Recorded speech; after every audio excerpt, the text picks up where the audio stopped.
Hello friends, welcome back to এই football another new video. তো আপনারা সবাই কেমন আছেন? আশা করি সবাই ভালো আছেন।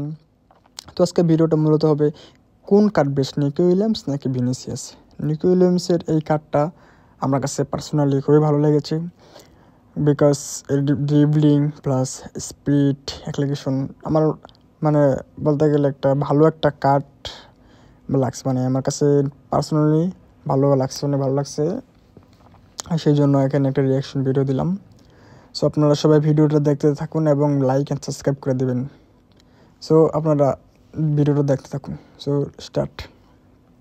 আচ্ছা ভাই, এই যে গেম প্ল্যানে গেলাম না, দেখেন এই যে নিকো উইলিয়ামসের কার্ডটা আছে না, এটা কিন্তু রাইট উইংয়ে খেলতে পারে, লেফট উইংয়ে খেলতে পারে, দেখছেন?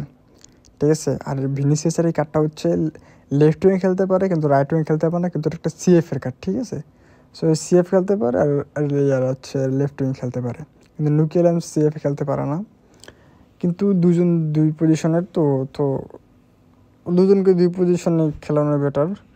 তো এখন দুজনকে কম্পেয়ার করি। আচ্ছা ঠিক আছে। তো দেখেন Vinicius 91, awareness, offensive awareness, ball control 90, dribbling 92। এই দিক দিয়ে নিকো উইলিয়ামস বল কন্ট্রোল দিক আগে আছে, ড্রিবলিং দিক দিয়ে আগে আছে, কিন্তু অফেন্সিভ আওয়ারনেসের দিক দিয়ে পিছিয়ে আছে।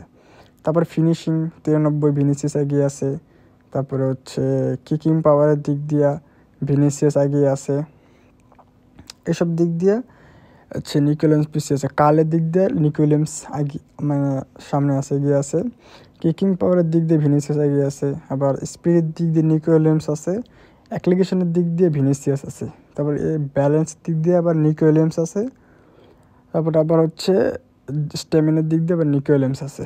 তারপরে দেখেন নিচে প্লেয়ার স্কিলগুলো আছে, স্কিলগুলা মোটামুটি